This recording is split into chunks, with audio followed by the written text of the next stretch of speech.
right, I'm starting. You started. What? You started already. You're not starting. Okay, sorry. Go ahead. Go ahead. GH Squad Podcast Episode 4. If you haven't listened to the first 3 episodes, seriously, what are you waiting for? There's like 3 hours of brilliance out there, covering everything from terrible movies to horticultural, NIL money, Pokemon, winter trade shows, and everything in between, which is a lot. That's a lot in between. And if you're not following us on Instagram at GH Squad Pod, you missed some pretty epic memes. At least they entertain me, probably entertain Mason. I don't know about Seth, but It does. gentlemen. It does? Good. Good. So what's shaking, gentlemen? Not much. More snow, cold, all those good vibes. I finally got my snowblower works thoroughly. So yeah, I'm good. I did some Christmas shopping. Saw the second Wicked movie last night. Did you like Date it? Night? Did you like it? Maybe. I don't. So are maybe? the reviews true? Because I know a fanatic who's like, it's the most amazing thing ever. But in some of the review headlines, I'm not reading the whole thing, but like the review headlines, they say the second movie's meh. I mean, Jenny and the girls saw it over Thanksgiving, and they seemed to like it. It's as good as the first. I mean, I'm not a Wicked head. Okay, you don't sound like you like it. I mean, it's a Marvel movie for people that aren't into Marvel. That's fair. Yeah. Like, it's like a blockbuster that's not a superhero movie. So, like, it's a good movie, but, like, was I like, oh, wow, thought-provoking dialogue, like, this movie is going to make me change my life? No, but was it a fun watch to eat popcorn to? Absolutely. Are you suggesting that Marvel movies are not thought-provoking? I'm suggesting that. Just vaguely hinting at it. So I'm not supposed to find them thought-provoking? I mean, I'm sure some people do, Seth. You know what? If you find them thought provoking and they give you food for thought and potentially life changing ideas, then go for it. I think you do you. Thank you, Bill. No, thank you. I mean, I'm the one who called out Expendables as my favorite 4 movie, my top 4. 1, 2, 3, and 4. And then we get to the probably rest. Not of the even top in that 10. order. Maybe 1, 3, 2, 4. It changes by the day. I can't recall the last time I watched one of those, but now's the time. Flip it back on. Yep. So anything to report from week 50 on the horticultural calendar? I think it's a pretty slow week. I mean, poinsettias probably going out the door. I mean, if your poinsettias aren't like that, I feel like now we're at the end of the poinsettia season. Relatively, most things are shipped or are shipping this week. I've been talking to people all week who are planning for spring trials, so I know that there is some excitement going on out there for the breeding companies bringing product in from all over the world to grow out for next March. But it's a slow time, which means it's a great time to listen to the GH Squad podcast. And I think, I don't know, speaking of the industry, and this is an industry podcast, I suppose. Something we didn't get to last week and sort of teased at the end of the show was Firefly Petunia. And Mason, you said you saw this for the first time in Seth's lavatory? Yes, yes, I did. And I wanted to add some more color to that, as that it might seem like a sticky situation for one to be in. But it was at Seth's, I think it was your 40th birthday party, Seth, at your house. Could have been, yeah, probably. And side note story is that while at that party, I was like, ha, what are you now, 40? Like, as a joke. And he was like, yes. And I was like, oh. So, I guess we really are getting a little older.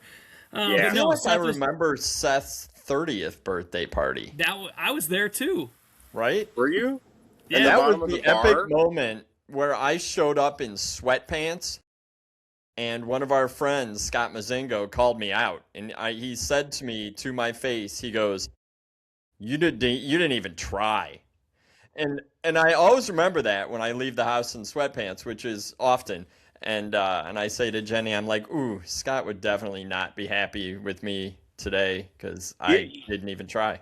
you were just ahead of your time because Was now I? all the young people, all they do is wear sweatpants Yeah, Oh, and athleisure. maybe I'm a sweatshirts. young person. I also Yeah. remember you had like a nacho tray or something Yeah, because Mason and there's a I bunch were of making like appetizers. Mm, sandwiches out of Yeah, nachos. yeah, probably. Anyways, Probably. Yeah. yeah. well, it was a great Yeah. party. Well, thank you. His Thank you.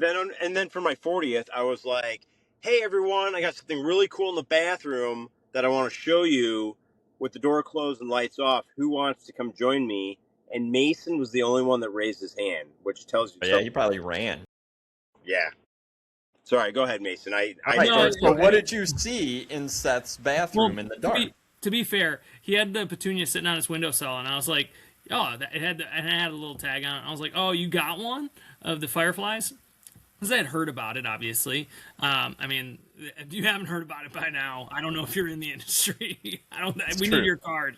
Let's just say it's bioluminescent Yeah, breakthrough product. It was on like it was yeah, Time magazine, right? Like it yeah. was on the It was cover. one of their Yeah. product, one of their innovations of the year. Innovations. Yeah. And so he was like, "Oh, I was like, does it glow?" Like that was this is the first thing. This was even before the thing that they did at Cultivate. And so he was like, "Yeah, it glows." And so then he was like, "But obviously, this party, I think we're old now, so this party was taking place at like 4 in the afternoon." So he was like, "But you're not gonna tell if it's glowing like." In the middle of my kitchen. So he was like, come check it out in the bathroom. But he's like, it's been out in the light all day. So we went in, looked at it.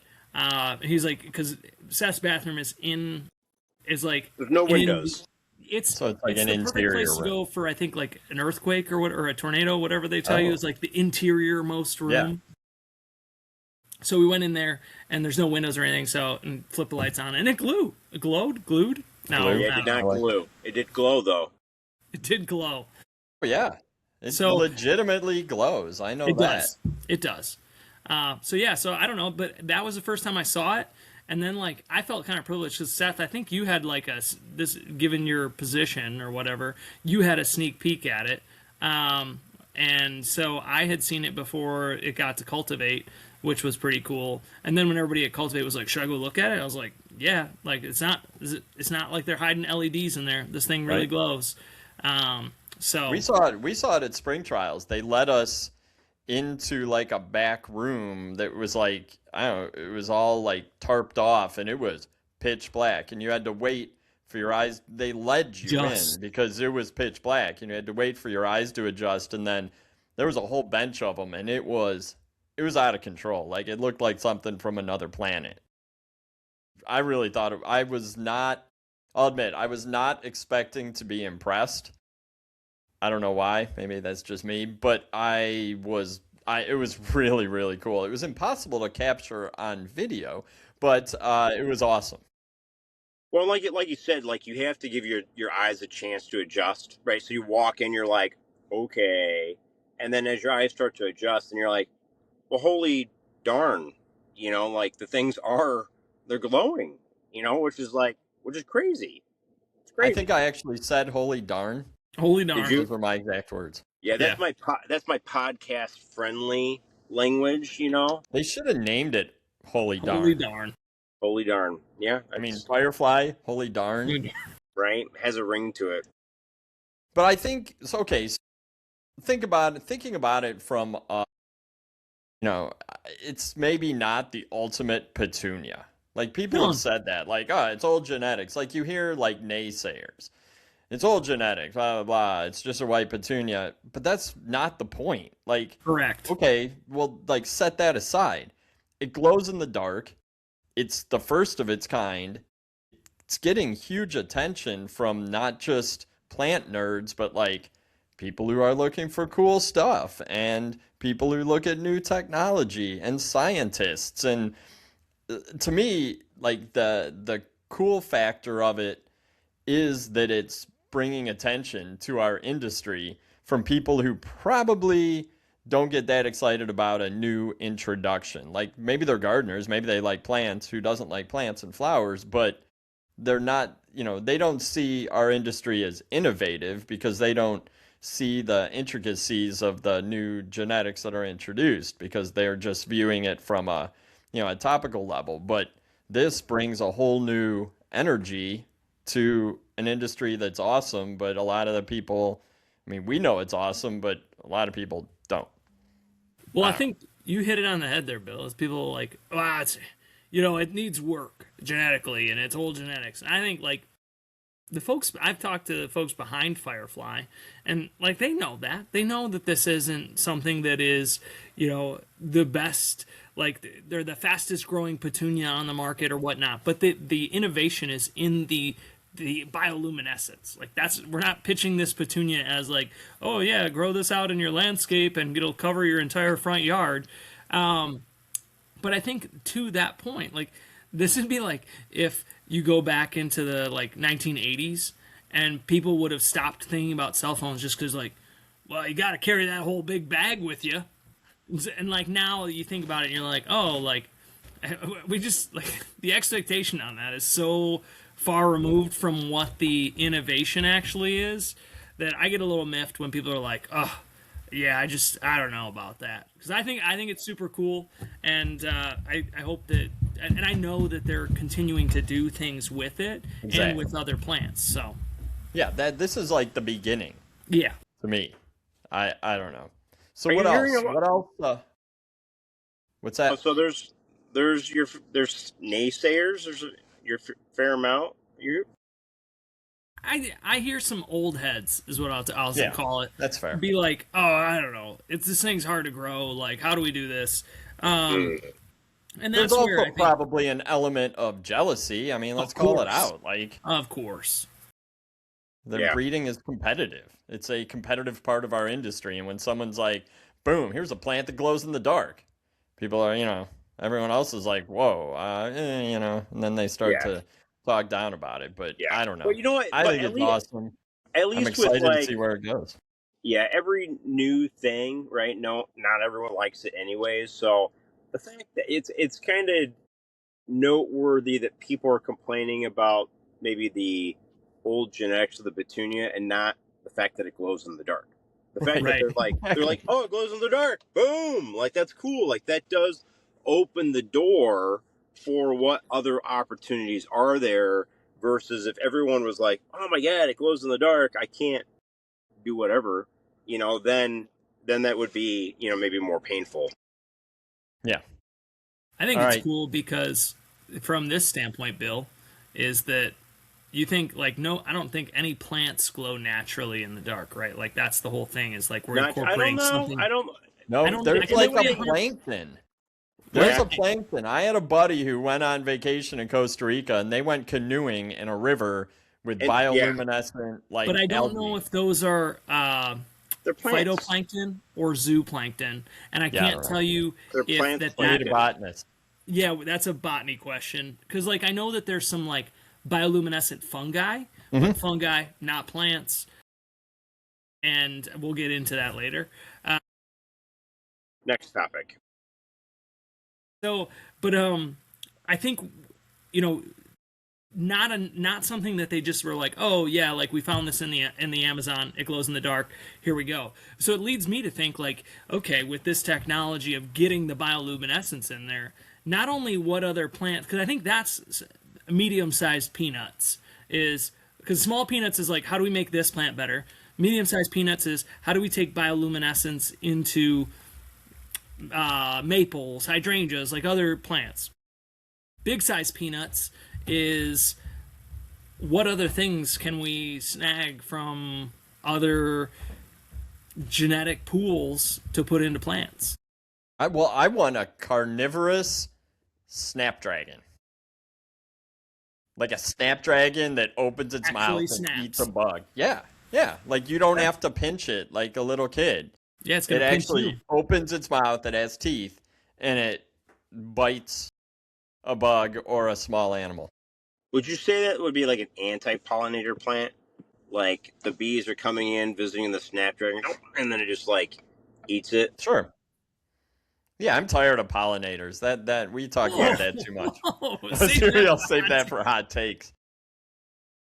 That could be a good hot take. All I right. love pollinators. Don't call me out on that. Really... Or do. Someone's gonna clip that. Be like, I told you. He hates pollinators. What do you think? Give me something. Like, what else are we looking at here? What are we taking from either nature or technology and adding to plants? I think it'd be really cool if you could take some... you make plants harder, more rigid. Like, think about like a clamshell, right? Like calcifying like component. So you could have plants that are extremely durable. And then also at the same time, you could take some things. I know that there's some bacteria that like eat different waste products. And I don't mean like waste as in manure or whatnot, but like radioactive waste or plastic bioplastics. Waste. Yeah. So think about it. If we could take that from a bacteria into a plant, now I think, it's more ubiquitous to helping things out. But yeah, I don't know. As you said that, I was like, oh, what kinds of traits? But the calcifying, like imagine like a tulip that was just like, essentially you couldn't tell if it was real or fake, like one of those fake wooden ones, because it was genetically modified and it's just hard as a rock, looking pretty. Could you then assemble that plant like a Lego? No, I think it has to get out of here with that. I don't know. It's Christmas time. I'm thinking about Legos. What if those were really good? Mine was super. My initial one was super lame. What if like more of the plant could be edible?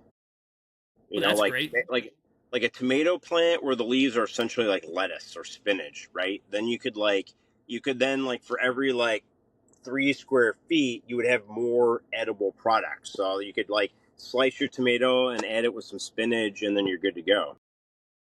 I'll take that a step further, Bill. Seth, go ahead. I know, but I guess I was looking at Bill. What if, for now, all these fitness folks... Is it because we both have a hat on? I'll leave my hat off, so you don't get us confused. Oh, gosh, no, put it on. Put that hat back on. Put it on. What is that?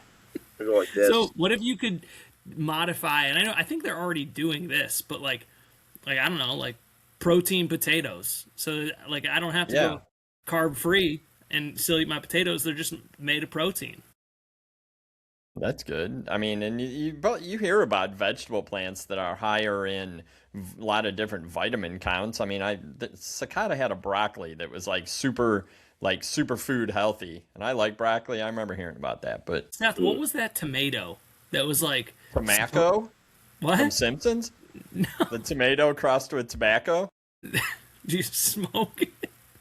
No, you just ate it, and it tasted terrible, but it was like nicotine. Like the burpee program? Boost? What was the one, though, that was really high in vitamin C? Yeah. I don't remember. We had ones that were high. And it was like demonstrably higher. Yeah. I don't remember the vitamin C one, but we had like ones that were high in like carotenoids. It was like an orange salad potato. Damn it. Tomato. Sorry. Yeah, you're right. Tomato. Yeah. Oh, I don't know. I want mechanical things. There was something that was high. Yeah, I want plants that walk around. No, not me. No. Self-driving plants. No. I don't know what's worse, robots or plants having sentience. Yeah, I mean, it would be kind of problematic. You don't think plants do? Like what? Don't people sing to their plants and they grow better? Or like if you talk to your plant, I've heard that. And there's a bunch of money going into that research right now. Like people are starting companies on like electric signals with plants. So I know that that's the case, but I don't need plants walking around like coming at me in the middle of the night with just like a piano wire. I've eaten a lot of plants in my life.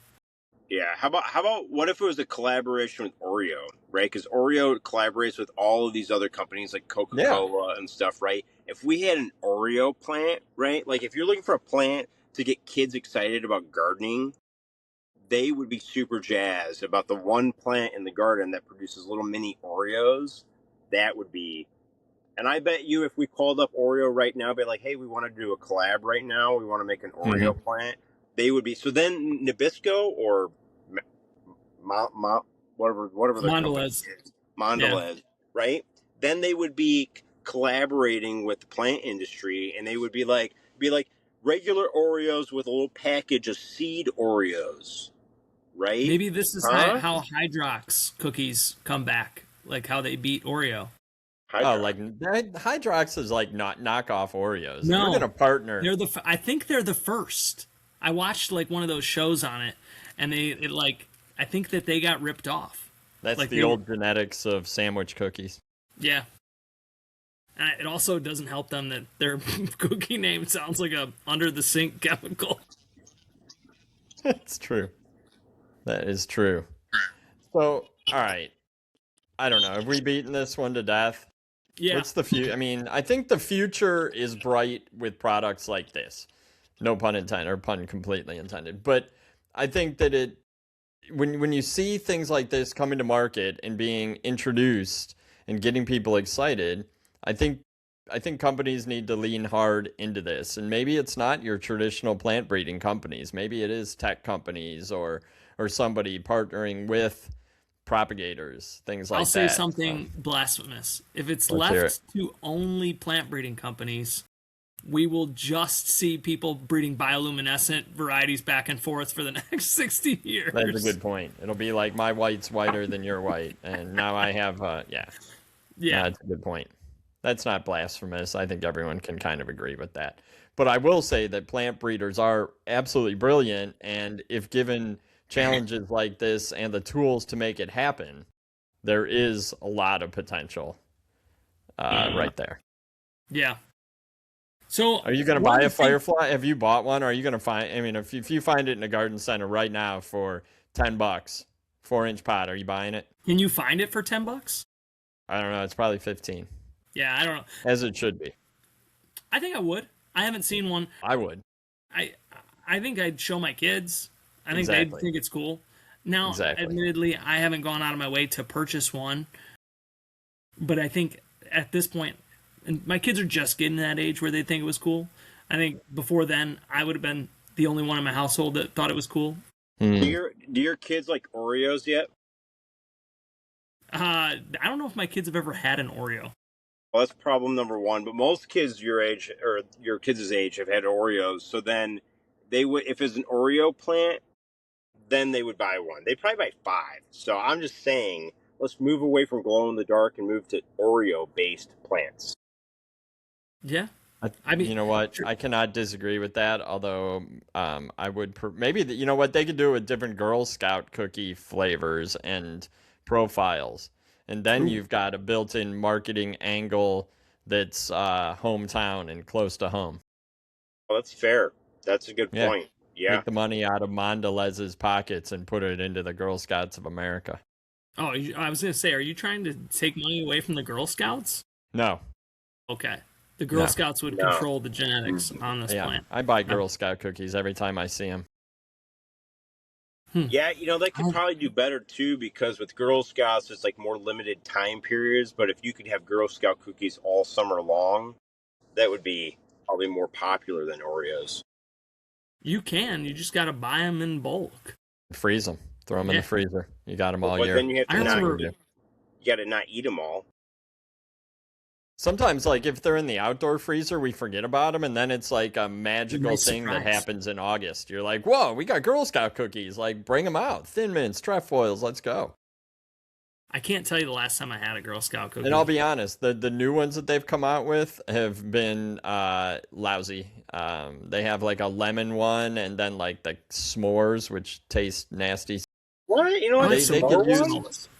I don't like them. All right, I liked it. I don't know, and they can replace Samoas too. I don't like those either. Whoa! Don't come for me. All right. Well, anyways, I think they could reinvigorate the Girl Scout cookie assortment with a glow-in-the-dark cookie-producing plant. I'll give you the next lead into the next topic, Bill, because I know it was on the agenda. What's that? Girl Scout cookies. I think the reason why it doesn't stick for me, I love the Girl Scouts, sure, and I love Samoas, but like they have, like, I don't like mint flavored things, I don't like lemon flavored things, and I don't like peanut butter that much. So like that's their three biggest. I just want chocolate. Wow. Like the peanut butter thing is that's as hot of a take as decorating on November 15th to me. Like peanut butter, I could probably live on it. It's If in my Reese's top didn't five. exist, I would be better for it. Like I'd Well, be that's like, fine. I mean, I like Reese's, but I just like peanut butter in general. I like peanut butter. I don't like chocolate peanut butter. Okay. Do you like Nutella? I think it's fine, but I'd never really had Nutella until maybe 4 or 5 years ago when Paige got into it, and then I tried it, and I was like, wow, where have you been all my life? My thing with that is like I think when I had it when I was in like college, and I was like, this kind of tastes too good, and I was like, peanut butter, you're like, there's a portion in here that kind of tastes like it's not too bad for me, but with Nutella, every bite you're like, this is just essentially like I'm eating whipped cream like out of a jar. It's made of hazelnuts. It's totally healthy. Hazel's nuts. The new game. Can you slide it across a table? That's the real question. Can you slide Nutella across the table? You can spread it across the table. You just can't slide it across the table. But so I know that foods like there are literally 3 foods I won't eat. Okay. Iced tea, shrimp. Does it count? Iced tea, shrimp, and chemical grape, like grape Skittles or grape juice. That's not real. Can that be a band name? Chemical grape. Chemical grape. Those are the only 3 things that I will not eat with a smile on my face. See, to go back to that, I like all of those flavors. Like those aren't things that I won't eat, but just not in a cookie format. My thing. What you won't eat shrimp in a you won't eat shrimp in a cookie format? No, I meant mint, peanut butter, and lemon at Girl Scout cookies. That's 2 flavors ago. That was the previous conversation. Basically. I know, but I didn't want people to think like, wow, this guy's really limiting his thing. The things that I won't eat, that I can't eat, not that I can't eat, I could eat them, but I won't eat them. Sam, I am. Is okay. I only eat. Oh man, I'm going all over the place. Only eat plants and vertebrates. So if it's an invertebrate, like we're talking mollusk, like crustacean. Yeah, I'm not a fan of those, but I'll eat them. So no. Okay. So and then big thing here, fungi. It is not a plant. It is not a vertebrate. It does not go inside of me. Which I know is people be like, well, yeast is a fungus. Well, you eat bread, you eat cheese. Okay. Like if we want to get technical, sure. Yeah. But I'm not going to take You're not having a portobello sandwich. No. What about like mushroom and ravioli? No. I'm agree with. Oh, yeah, I agree. I don't like mushrooms either. How about lobster? No. Lobster ravioli? Wait, is the mushroom? I don't even really like pasta, so like it's like easy for me to say no to. See, I'm just keeping this in my head, so when you come over for dinner, we don't serve you these things. You're just like, I've made you some lobster and mushroom ravioli, and a nice cream of mushroom sauce. You'd eat it. You would just complain later to Alex. No, all right. I might, to be kind, but I'd never choose to eat those things ever. I feel like Seth would be a picky eater. No, just like really, it used to be 2 things. Now it's just 1 thing. Mushrooms primarily, I can't like get down. I've tried. I was actually at like kind of a fancy dinner. I've never liked mushrooms. I've tried them a couple times. It didn't go well. I was actually at like a fancy like dinner with customers once, and they had stuffed mushrooms. I'm like, you know what? I think I can do this. It looked pretty good, so I cut in half, and I put it in, and I'm kind of chewing, and then I'm like, I don't think I can swallow this at all. So then I'm like, and I'm like, it's staying in my mouth for a little bit, and then it's like a nicer dinner, right? Like it's like a tablecloth, like napkins, cloth napkins. Yeah. So then I was like, I can't do it. So I spit it out onto a cloth napkin, right? And then I took it back behind the like little bar area. I put it in the garbage, I emptied it so that way someone was emptied like, "Oh my into the god!" trash. Like what 5-year-old spit out the stuffed mushroom? And then rest of dinner, the customer basically made fun of me most of the time. They're like, "Oh, have you never been overseas? Have you never eaten anything I want to take you with. I want to see you like basically look this weird all the time. So it was kind of embarrassing, but I didn't. I just couldn't do it, even in that So you format. couldn't do it discreetly? Like you made a scene? No, I know Seth. I He don't know. probably Like did it when it's like discreetly and then came back and told him. when you're like,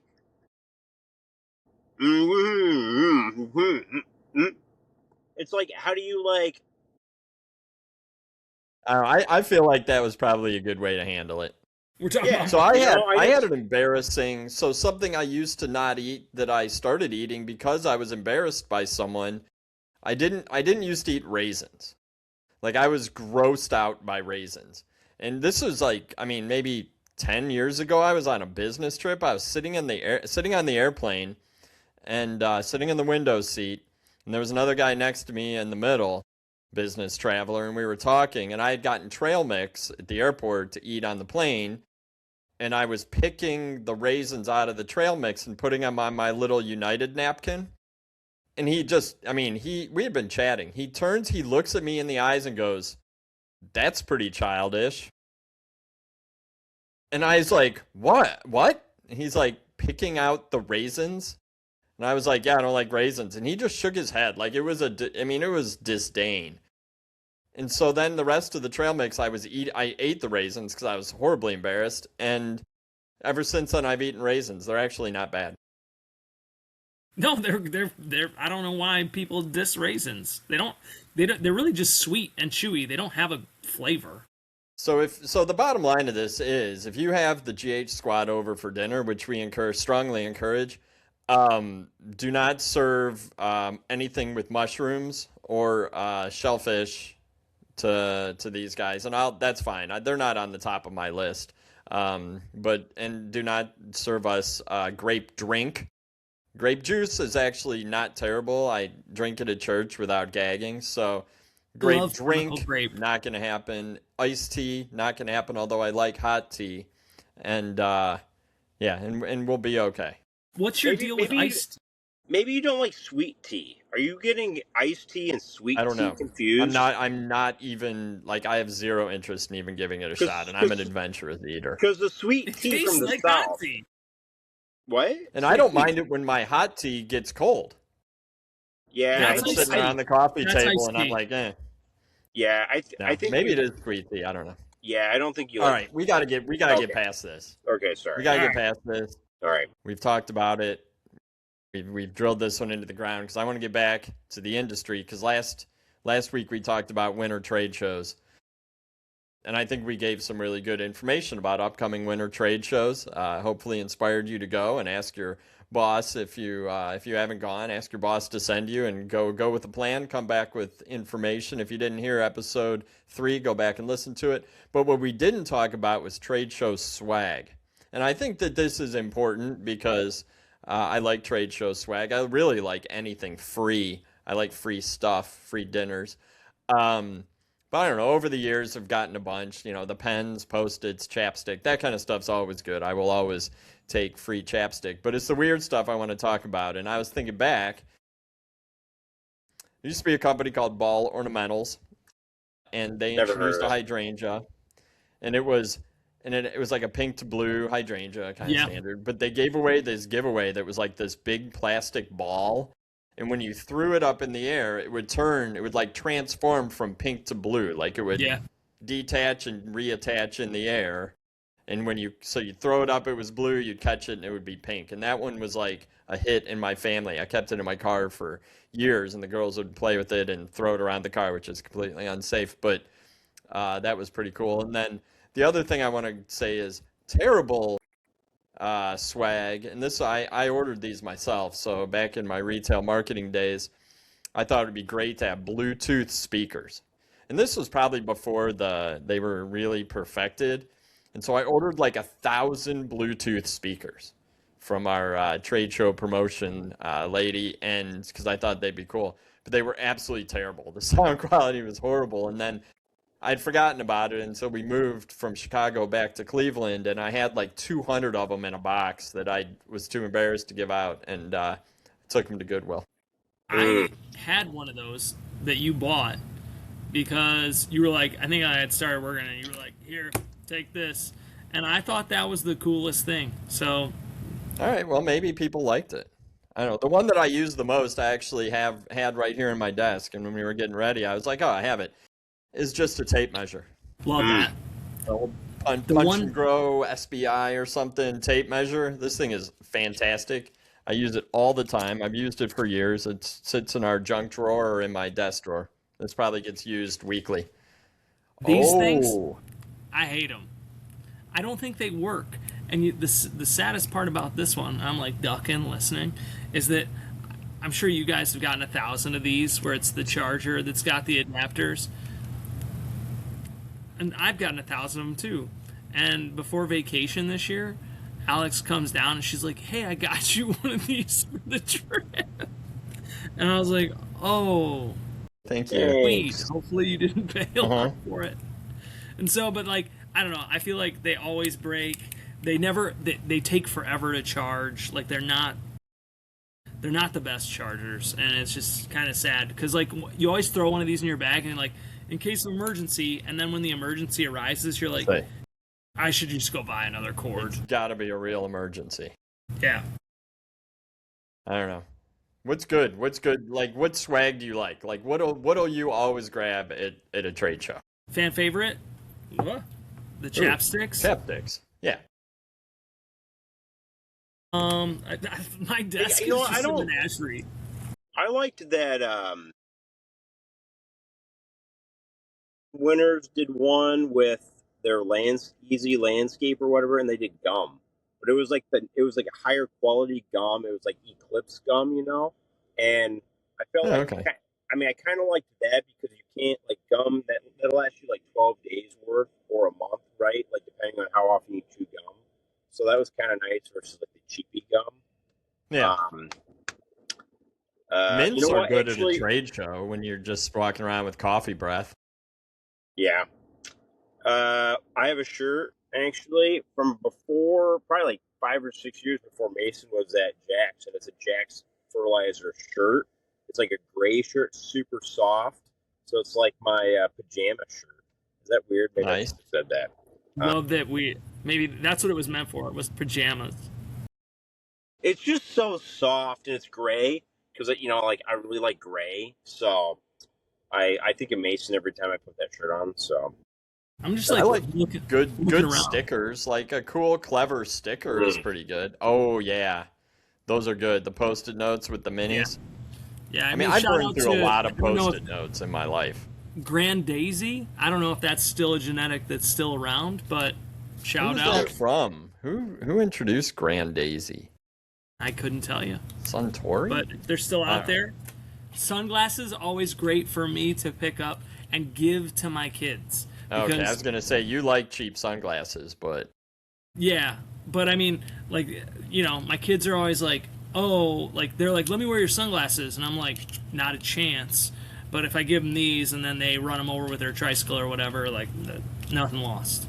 You know, I did. But I'll tell you what, you get less trade show swag now than you used to. I think it's just one of those costs that have been cut out because I don't know. Maybe you know what? And maybe it's good for the environment not to have a ton of like trashy trade show plastic swag that just goes in a landfill.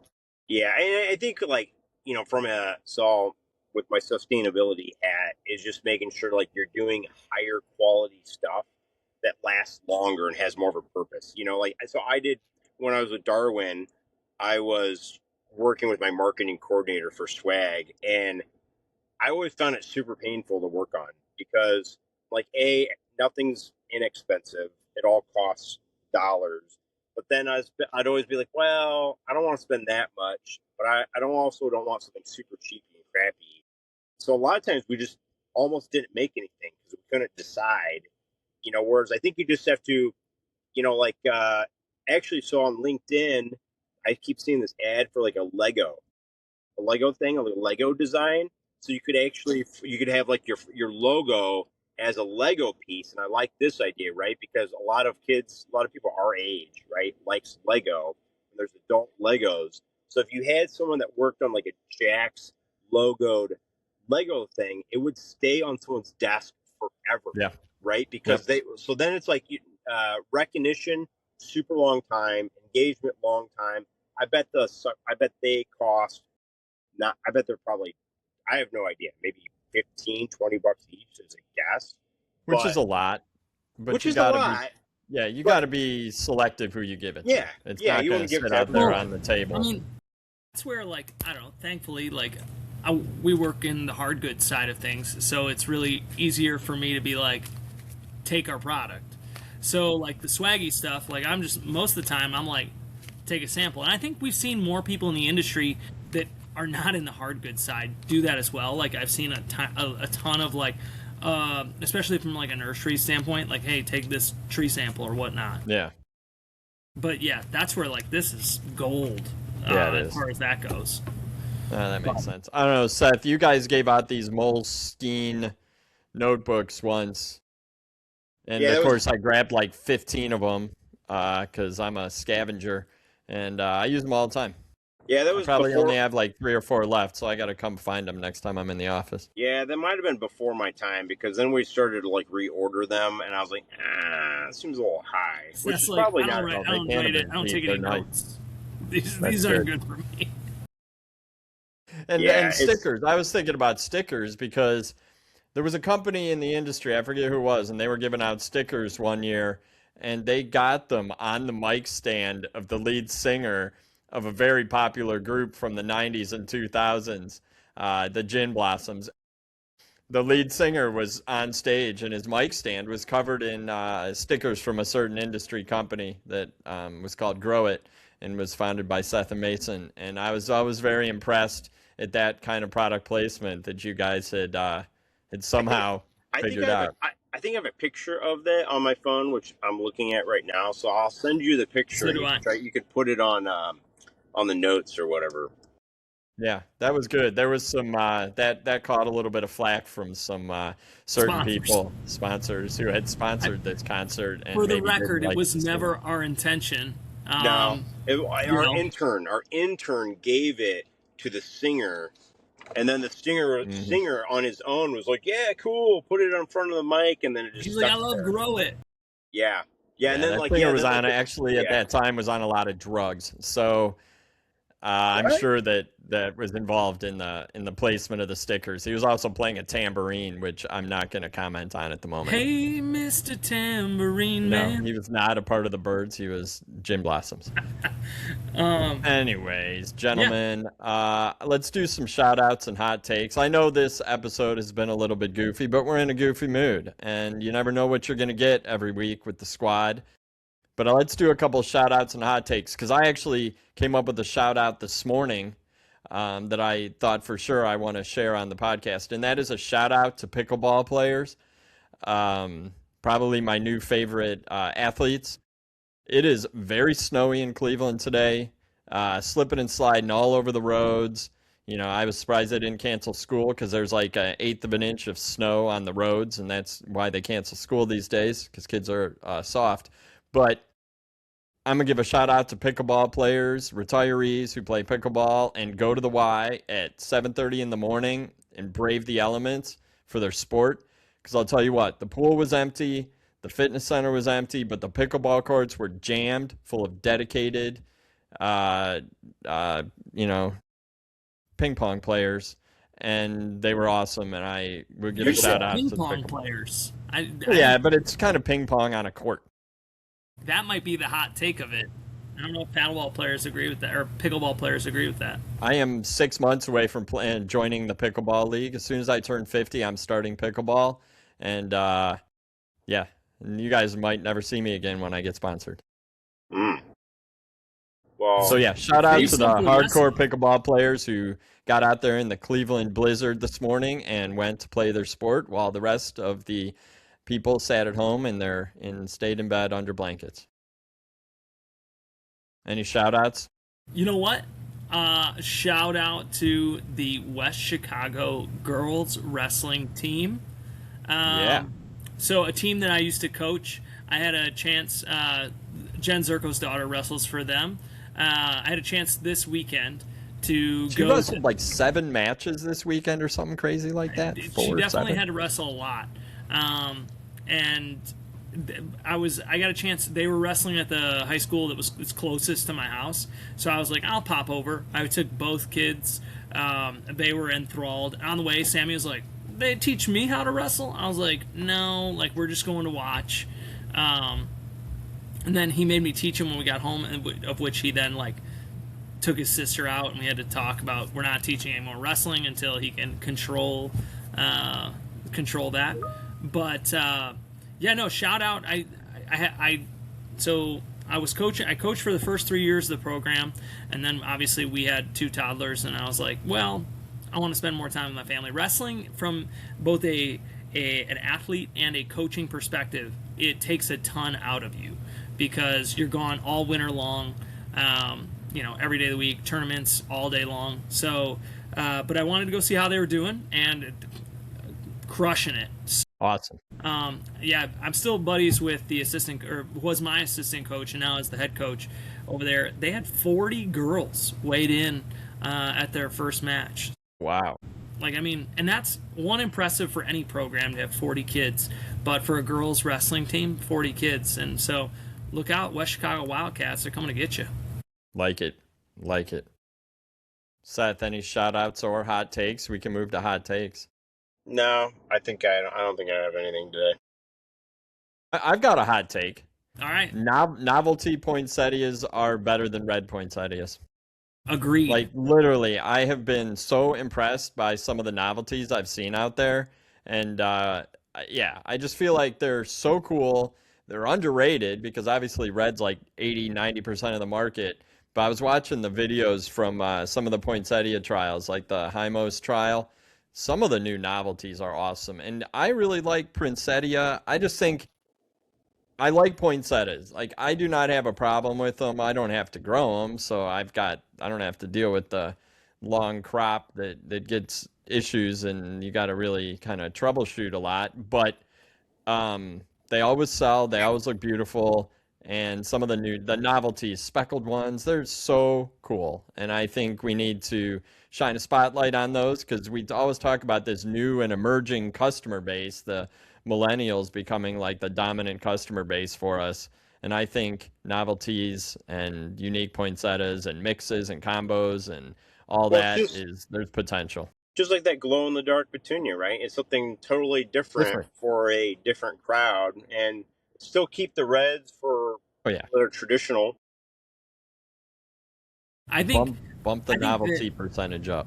I think that's a plant that could be ripe for a bioluminescent gene. So, like that would be cool because you have all even if it was just a little bit, because you have everybody's spray painting glitter on. You think like a lot of times in the house, like Christmas time, most of the big overhead lights are off.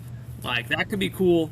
And I think that, I know you brought up millennials, Bill, but novelty poinsettias scream Gen Z to me. I think that's a cool way to go. Well, could we develop a poinsettia that actually turns into like a Yuletime fire? Like, could it? I don't know what's the word. Can it spontaneously combust but not kill the plant and be safe? Sounds like a fire hazard. What if it played music? What if it played Jingle Bells? When you got it home and you watered it, when it's filled with moisture, it kind of gives a little tune to it, a Christmas tune. Or you could partner with Amazon and they could just stick like a tiny little Alexa in it. And 100% my Alexa's listening to me right now, and so Amazon's probably going to put that on my feed later today. But I don't know. There's something there. There is.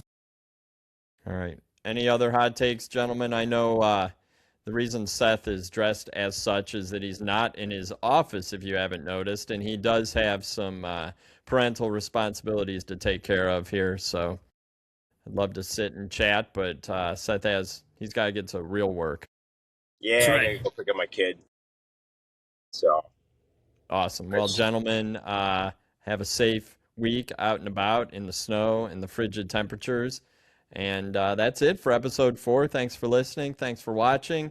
And as I continue to repeat, we want to connect with you. Comment about what you liked, what you didn't. Throw out some ideas or topics to discuss. You can find us on YouTube and Spotify at GH Squad Podcast. Best way to get in touch and find out what's happening and to see the memes that I make with Bigfoots and Mothman is to follow us on Instagram at GH Squad Pod. Reach out to us individually. Be sure to like, subscribe, and follow and all that. If you liked it, tell a friend in the industry. I know this show isn't for everyone, but I know you probably know someone who has the same sense of humor and passion for horticulture. We can't be the only ones, I don't think, can we? I hope not. I hope not. All right. And thanks to everyone who's reached out and liked and shared our stuff. We do appreciate it. Talk to you next week. See you guys next week. Later. Bye.